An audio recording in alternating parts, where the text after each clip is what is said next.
Hey everybody, this is David with Second Main Phase doing another Legacy Cube Swiss draft. We're going to do another stipulation draft here.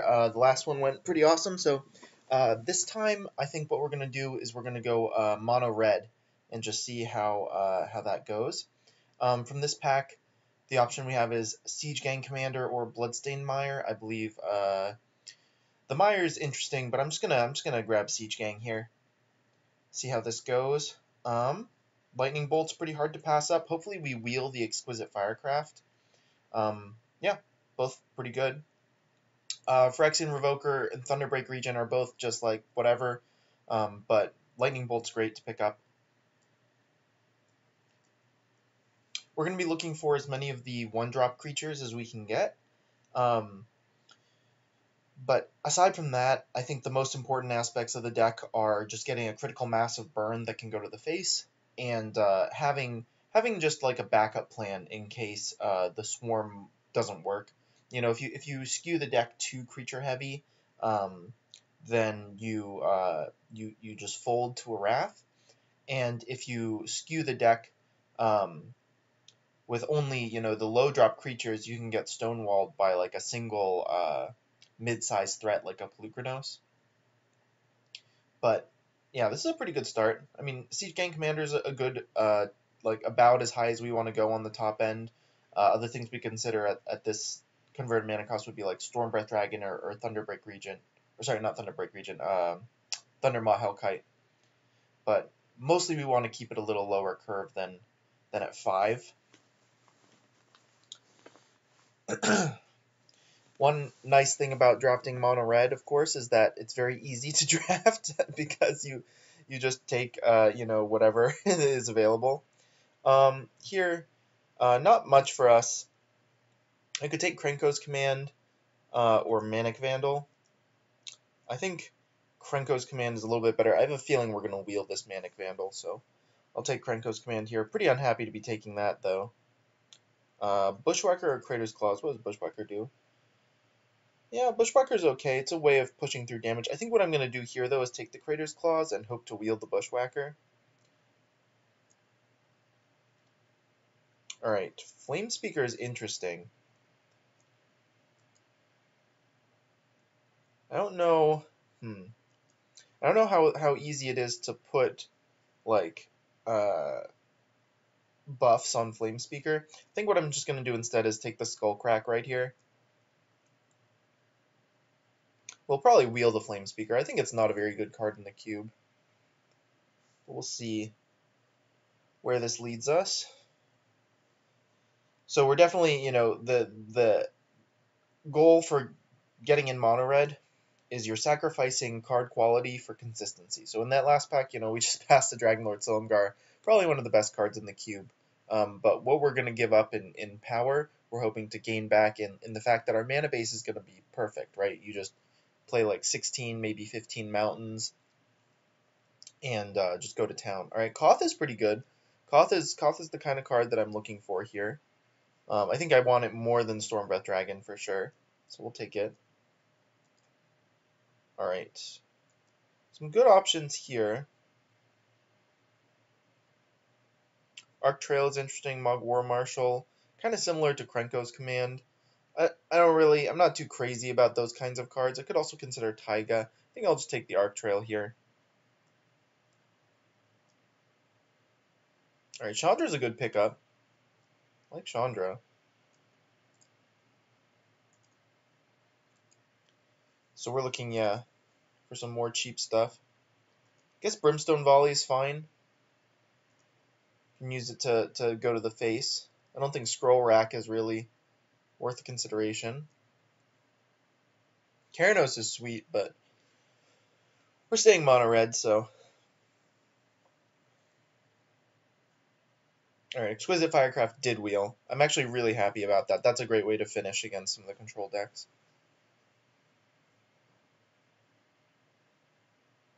Definitely looking for some more 1-mana plays moving forward.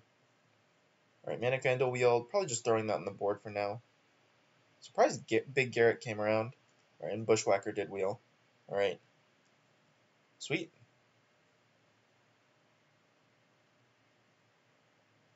Bushwhacker is good with, the token producing guys, but I think that's a pretty risky um, direction to take the deck. So I think at this point, what are we looking for? More creatures, more 1 mana and 2 mana plays.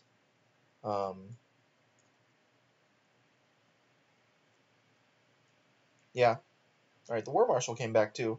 I mean, so you're gonna find pretty often in Legacy Cube that mono red is open, and unlike in Vintage Cube, where I thought in Vintage Cube mono red was like a tier 1 strategy, I think in the Legacy Cube it's an okay strategy. It's one that, if everything comes together, you'll have a pretty strong deck, but it's definitely not the kind of deck that consistently is going to 3-0 or even 2-1 a draft.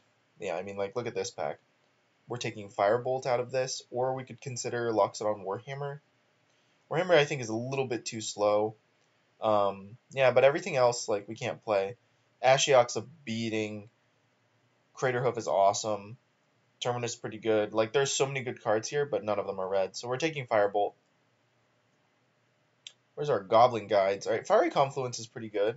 I like Fiery Confluence quite a bit. I'm going to take that here over Lightning Mauler. I think we'll probably wield the Lightning Mauler. Alright, Hellrider. So Hellrider is pushing me maybe towards wanting a few more creatures for the deck. We're not going to wheel anything out of this pack, unfortunately. But Hellrider is actually is one of the key cards if you want to be mono red.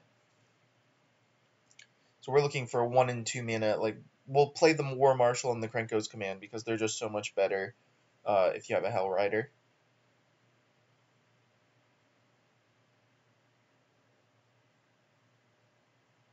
Flamespeaker not looking great.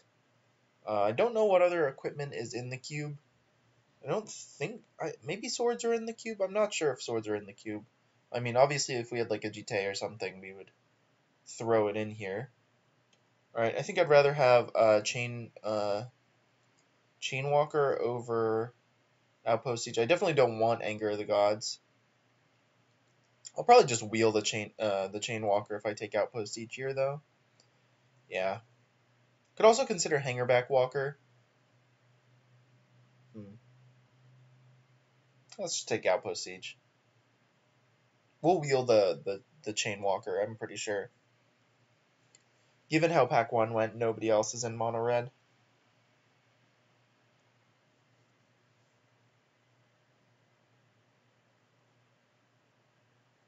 It is possible we don't play Outpost Siege in this deck, though. I don't know. We'll see. Outpost Siege is interesting in mono red because, because your cards are in general pretty cheap, you actually get to cast basically everything you flip off of Outpost Siege, but at the same time, getting to 4 mana and not making a play that impacts the board is kind of rough, so we'll see. Definitely a good sideboard card in the slower, grindier games.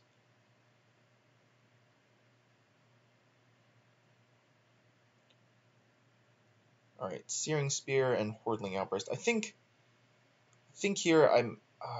man, I could also wield the Hordling Outburst, but Hordling Outburst into Hellrider seems just very strong. It's also good with Bushwhacker. Yeah, I'm going to take the Outburst here. We're going to get enough Searing Spear type effects. Alright, Stoke the Flames is great. Think better than Jackal Pup here. We also might wield the Jackal Pup. Irish Shaman's just okay, but I think Stoke is awesome. We just also picked up Hordling Outburst. Alright, Chandra's Phoenix is a good resilient threat. Take that. We're going to be able to make plenty of cuts by the end of the draft, so... yeah, at the moment, my least favorite cards are probably Prophetic Flamespeaker, the Outpost Siege, Crater's Claws. Maybe Skullcrack is something that we sideboard. I don't know. Seems okay, though. It is just a, 3 damage to the dome. And it does get around the major weakness of this deck, which is, of course, life gain. It's also a good 2 mana play for, like, Chandra. Alright, Kiki Jiki, not the kind of card that we're looking for. Though it's kind of cute with, I guess, with, like, Siege Gang or Hellrider or something. Hellrider is not legendary. I think we just take Banefire here. Banefire I like a little bit more than Crater's Claws because of the uncounterable clause. Yeah, just take another Fireball. Also, in any late game scenario, Banefire and Crater's Claws go up. Alright, Dragon Fodder. Dragon Fodder is fine. Surprised Nissa's still in this pack. Nissa's quite good. Lightning Mauler came around.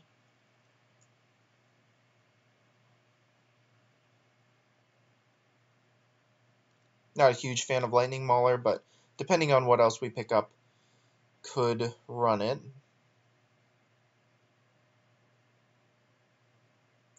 All these cards are great. None of them for us. I think we just hate the Archangel of Thune. I mean, like, Assemble the Legion would be awesome, but we're not playing it, so get out of here. Stroke of Genius is also quite good, but I think against the decks that are playing Stroke of Genius, we're trying to go under anyway. Right, like I thought, Chainwalker is back. Yeah. Searing Spear wield. Alright. Ooh, and Jackal-Pup wield. Alright. Feeling pretty good about that pack. I think this is the main that I'm looking at right now. Probably do 24, 16 mountains, and just go like that. Tangle Wire is interesting. It's something we could consider sideboarding, given how many tokens we produce, but probably not. Like, the thing that Tangle Wire is, like, in general, what it does is it makes the game go a little bit longer, and that's the opposite of what we're trying to do. Okay. Alright, well, Beat-O-Back Chief is kind of interesting, but we already have, like, Siege Gang Commander, which is similar. Fork Bolt is probably the best card for our deck. This is another disappointing pack to open. I don't think we want top at all. Magma Jet's pretty bad. Yeah, I'll take a Fork Bolt. I'll probably just side the Fork Bolt, honestly. None of those other cards are making the main. Right, Chandra could very well make the main. What does Goblin Bombardment do? Sack a creature, deals 1 damage to target creature or player. That's an interesting card. I bet we'll wheel it, though. Yeah, I'm just going to take Chandra here. I like Chandra probably more than Outpost Siege. Definitely more than Outpost Siege. It's basically the same card, but better. Right. We're going to be on the offense pretty much the whole game, so Chandra pluses and allows us to get through blockers, and then the 0 on Chandra is just the same as Outpost Siege, so I think I like Chandra a little bit better here. Alright, another Chandra, another Lightning Strike. Does this Chandra do? Sorry. This Chandra 1 damage or X damage to target creature. Doesn't seem very good. Which is 5 mana. Yeah, I just take another one of these, and this allows me to cut the Skullcrack from the main.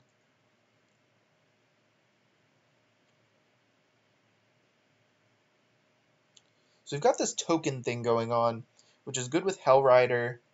I guess kind of good with Siege Gang Commander, because they're all goblins. Alright, FTK is great. Definitely going to main deck FTK. Nothing else here for us anyway. What would I cut for FTK? Well, let's just see what we get here. Meteor Blast. Meteor Blast I'm not crazy about. I'm also not crazy about Seal of Fire. I guess we could play like Porcelain Legionnaire or Ratchet Bomb.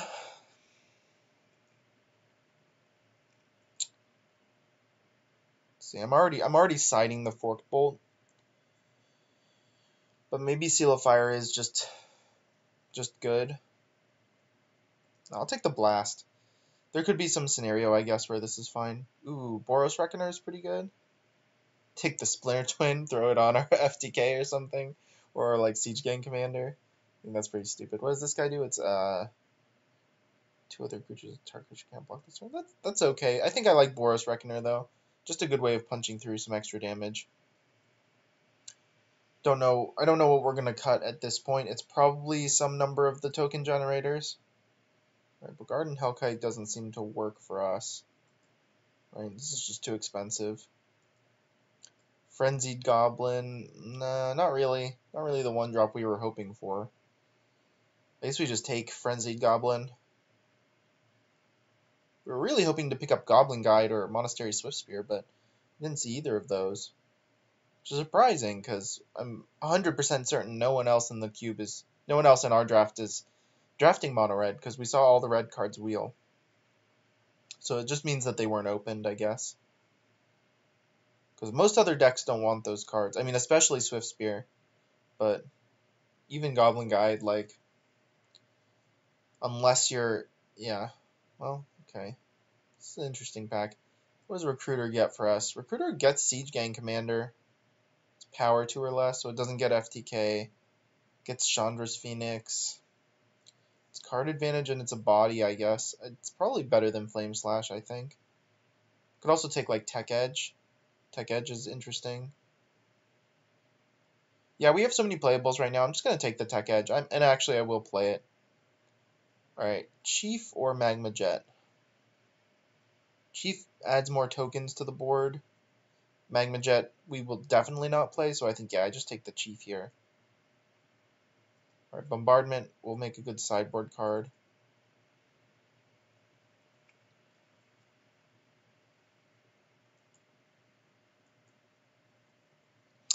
Perforos would have been nice for this deck. I don't know if we saw one, or if we did see one, it definitely like went by. You know, without us being able to take it. So what do I want to? All right, the Chandra did wheel. Still don't think I want to play it. What do I like here? Love Koth, Fiery Confluence. I think almost all of our 4-drops are great. Let's see, what do I not want to tack into? Probably Orin Viper. Well, no, War Leader's Helix is life gain. So, yeah, so, alright, Seal of Fire did come back. I actually might put Seal of Fire over Firebolt, maybe. Like, the nice thing about Seal of Fire, of course, is that you get to play it on turn 1 no matter what, even if you don't really know what to do with it, which is nice.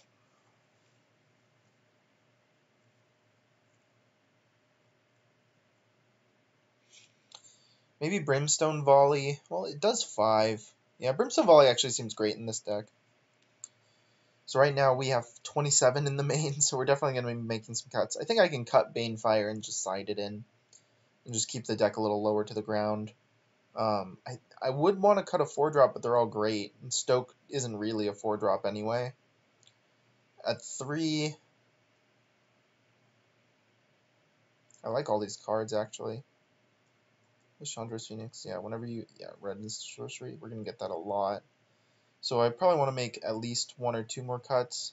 So it's probably something like War Marshal.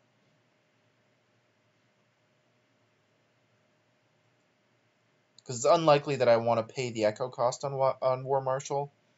And I have no effects that make it better than Dragon Fodder or Krenko's Command, so I think that's fine. It's supposed to be a 25, so I could run 14 Mountains. That seems maybe 1 too few, so I should probably cut 1 more card.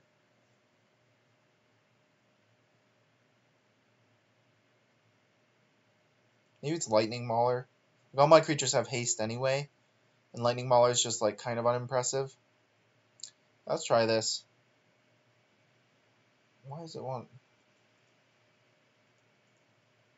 Why does it want... Oh, because of Boros Reckoner? Magic Online can be really stupid sometimes. Alright, well, I think this deck is kind of cool. We have a much higher curve than I'm usually happy to run in the mono-red decks, but I think the power level is here for us to definitely steal some wins. So I'm excited to try this out. I'll see you guys in round 1.